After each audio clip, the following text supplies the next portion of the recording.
Hello guys, welcome back to another late night horror review, and we're looking at a 1988 horror film tonight called The Unholy.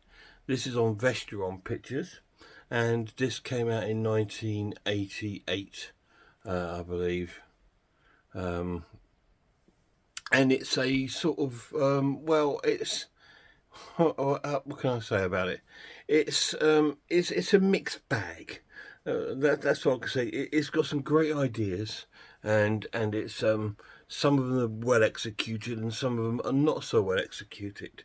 It's based on the story of a church in New Orleans.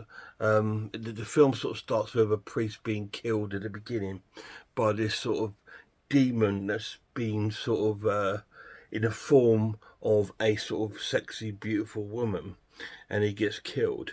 And then we sort of go back 3 years where we meet the main sort of priest of the film called Father Michael, and he's been called to a suicide.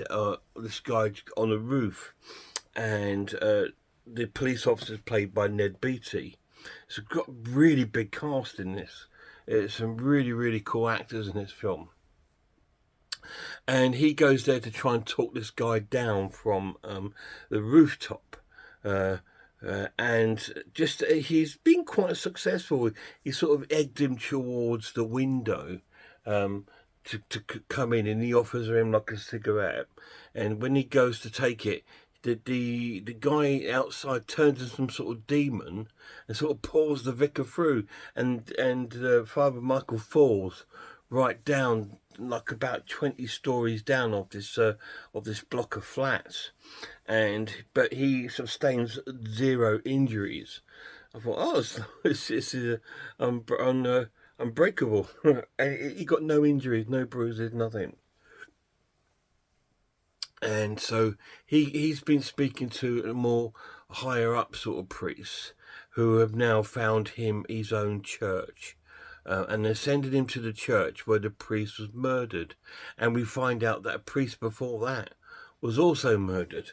So he's been sent there for a reason, because of this.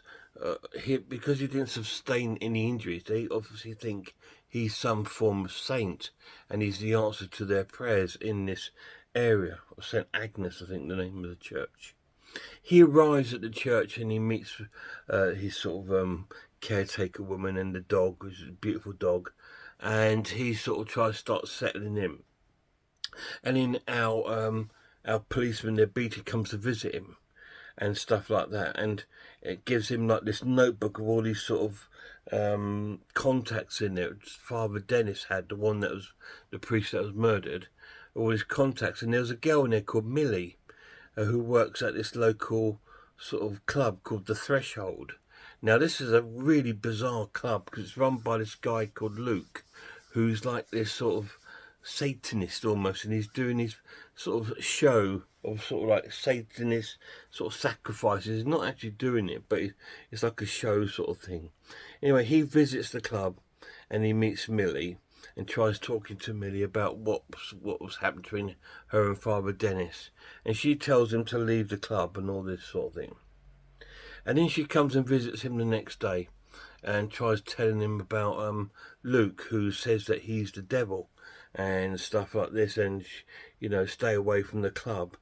Anyway, the priest is sort of like a bit blasé about it because he doesn't believe in the devil, which is weird. Surely if you're a priest you would believe in the devil, because it's the opposite of like God. But anyway, but she leaves, and then we see him in his church with his sort of community, and they all seem to like him, and he's sort of like singing and they're joining in. And then Luke, who looks like one of the Lost Boys. He turns up at the church and starts talking to him and asks him to come round his house at night because he's been possessed by some sort of spirit. So weirdly, the priest decides to go to his flat and watch him sleep. And then all this weird stuff starts in the flat. All these high winds come up and the room gets turned over and the fire goes up and all this really strange stuff happens. And then our priest goes back to see the other priest to see if there's any sort of satanic sort of rites he can do against this sort of Luke thing that seems to be possessed. And then all this weird stuff sort of happens throughout the sort of part of the film. He sort of goes to Luke's thing. He thinks Luke is this killer because the dog gets killed and is sort of like laid upon the altar, and he goes and blames Luke for it and stuff like this. Millie goes a bit nuts, and she ends up in like a psychiatric padded room, but escapes, and all this sort of crazy things, and they're all trying to get to the bottom of this story about good and evil, and our father Michael is very, very mixed up and doesn't know which way to turn or where to or who to believe, and the police are trying to sort of like be there to observe what's going on. So what is going on? To find out yourself, you need to watch it and find out. What do I think of it? It's a good film. It's a little bit of a mixed bag, in the sense that there's some really good bits and some really negative bits of the film. Now, the good bits of the film, the story's great. I really love the story. And the characters are really strong. You really care for sort of like the characters in the film. They're all really nice. Millie's a nice woman. The priest is a good guy. And the police officer, the Luke's a bit of a doof, but most of them are pretty nice characters and really cool. And you're just trying to figure out what is going on. It does unravel near the end. And who is this beautiful woman that was in the church at the beginning? Is she a demon or what? I was just thinking, because she appears now and again, and sort of disappears, and all this sort of crazy things. But I'm not going to give you any more of the plot because I want you to try and enjoy it yourself. Now, the pluses of the edition, like I said, it's a good story. It's really well acted, and it sort of unfolds at a good steady pace. There's a couple of negatives about the film. I don't like the photography in the film because it's overexposed, and the sense of like it's got that very, that hazy dream-like feel that we tend to get in Brian De Palma films and things like that. It's got a lot of that really 80s sort of over bright, sort of hazy, sort of dream-like camera lenses, which gives it almost like a TV movie feel, which I didn't like, but took it away from a bit, the film. And the music doesn't fit it because it's too too much like pop music, if you like, and stuff like that. It's not got any. It just takes it out of the atmosphere of the film. If it had been more of a religious sort of based sort of music, maybe that would have added to the film a bit more. I would have liked it to have been a bit more darker. The storyline. It moves about quite quick. Like I said, Millie's in this padded cell. The next thing she's knocking on his door at night and coming in and stuff like that. So how did she get out and all this sort of thing? You're sort of left guessing some sort of things, but it does get explained, and it is quite really cool. I'm going to score the film a great watch and give it a 7 out of 10. I think that's a fair score. It's not. It's definitely not a 9 or a 10 out of 10. You could push for an 8 if you liked it a lot. I mean, because it does have a lot of character, the film. Because the actual characters in the film are really, really cool and really likable. And like I said, and it does sort of like, and it is an original film, which I really, really like, which is really, really cool. But it's just lost a few points just because of sort of like it's got that crazy 80s sort of story where it's a little bit everywhere. It takes a while for the story to unfold. A little bit like sort of Prince of Darkness, John Carpenter film, where it took a little while to sort of figure out what was actually going on. This is kind of similar to that. But it is really cool for its time, and I really had good fun watching it. So I do recommend watching it if you get a chance.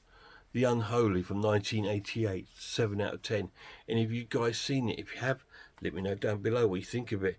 It is a little bit of a sort of an obscurity these days. It has had a release on the Vesterone label, which is run by Lionsgate here in the UK. So it could be ideal for you to pick up if you fancy it. I don't believe it's overpriced. I think you could probably get it for about a tenner, even less. But it's definitely worth a look if you like your religious horrors, which I do. Anything religious bound or witchcrafty or folk horror, I'm in. You've got me straight away. That's my sort of real heavy bag that I love, and it's really cool. But just don't expect too much from the film. That's all I'm saying. Enjoy it for what it is. Don't go in with any expectations. If you go in with no expectations, you probably come out with something thinking that was really quite cool. I quite enjoyed that. Joff was right. The characters are really nice, and stuff like that. Just there was ways that the story could have gone, and would have made it better. But it is what it is, and it's still cool.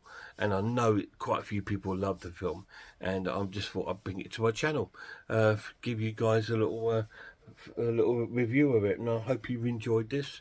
If you have, please check out more reviews on my channel. Consider subscribing to my channel. I'm still under 1,000 subscribers. I don't know what I'm doing wrong. I must be just like really poor, really bad channel, but thanks for staying with me if you have. And I hope you like some of these late night ones I've been trying to do. I've been trying to do them under sort of like under candlelight, so it's gives it a bit more of a authentic horror feel, if you like. But anyway, till my next video, please check out some other channels for me.